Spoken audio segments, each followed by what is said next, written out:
Իրանը ցանկանում է պատերազմից եւ հակամարտություններից զերծ տարածաշրջան, բարեկամության ձեռք է մեկնել բոլոր հարևաններին ու ամրապնդում է հարաբերությունները նրանց հետ։ Իսլամական Հանրապետության դիրքորոշումը Հայաստանի անվտանգության խորհրդի քարտուղարի հետ հանդիպմանը ներկայացրել է նախագահ Փեզեշքյանը։ Նա նշել է, որ Իրանն աջակցում է Հայաստան-Ադրբեջան լարվածության նվազեցմանը, տարածաշրջանում խաղաղությանն ու կայունությանը։ Տարածաշրջանի անվտանգության վիճակը անվտանգության խորհրդի քարտուղարը քննարկել է նաև իրանական դիվանագիտության ղեկավարի հետ։ Ընդգծվել է կայուն ու հարատև խաղաղություն ունենալու անհրաժեշտությունը։ Աբբաս Արաղչին ասել է, որ Իրանը աջակցություն է հայտնում Հայաստանի տարածքային ամբողջականությանն ու ինքնիշխանության անձեռնմխելիությանը։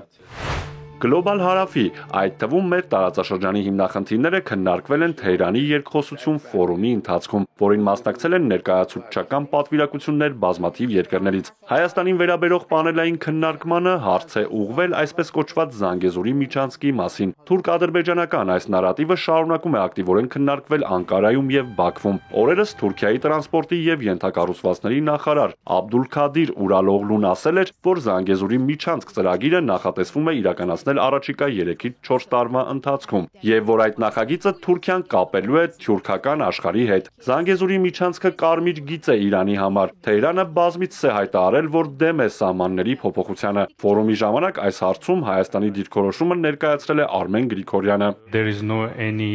discussion about any corridor. Չկա որևէ քննարկում որևէ միջանցքի մասին։ Մենք նույնիսկ չենք օգտագործում այն տերմինը, որը դուք օգտագործեցիք։ Մենք խոսում ենք այն մասին, թե ինչպես կարելի է տարածաշրջանային կապերը դուրս բերել փակուղուց, խաղաղություն ու կայունություն բերել տարածաշրջան։ ԱԽ քարտուղարն ասել է, որ Հայաստան-Ադրբեջան խաղաղության համաձայնագրի ստորագրումը վերջնանպատակ չէ։ Խաղաղությունը միայն պայմանագիր ստորագրելը չէ, այլ հարաբերություններ հաստատելը։ Հարցին տարածաշրջանային համագործակցության որ ֆորմատն է նախընտրում Հայաստանը, Գրիգորյանը պատասխանել է, որ Բաքու-Երևան երկկողմ ֆորմատը բավականին արդյունավետ է։ We very much welcome the Iran stand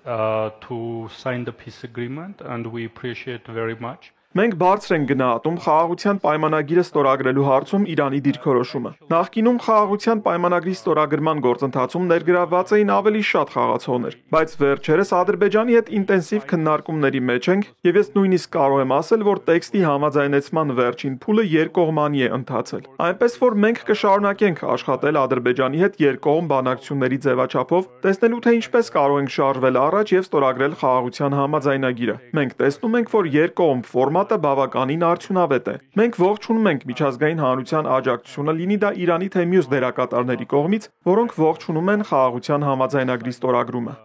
Թեհրանում էին նաև Բաքվի բանագնացները։ Ադրբեջանի նախագահի օգնական Հաջիևը իրանական Թասնիմ գործակալությանը տված հարցազրույցում ասել է, որ քայլեր են ձեռնարկում Հայաստանի հետ հարաբերությունները կարգավորելու ուղղությամբ։ Ադրբեջանը Հայաստանին է փոխանցել խաղաղության համաձայնագրի նախագիծ, որը հստակ ցույց է տալիս Բաքվի հանձնառությունը տարածաշրջանային խաղաղության օրակարգին։ Տարածաշրջանում ստեղծվել են խաղաղության համար բարենպաստ պայմաններ, բայց կան բաց հարցեր, որոնք կապված են Հայաստանի, Ադրբեջանի նկատմամբ տարածքային պահանջներից հրաժարվելու անհրաժեշտության հետ, ինչն ամրագրված է սահմանադրությունում։ Միայն այդ դեպքում հնարավոր կլինի խոսել երկարատև եւ վերջնական խաղաղության մասին։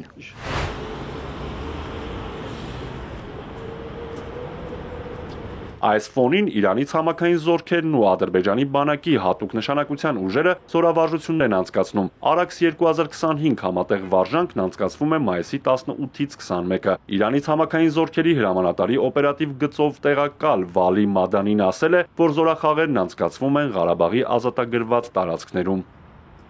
Արթուր Հակոբյան, Էպիկենտրոն։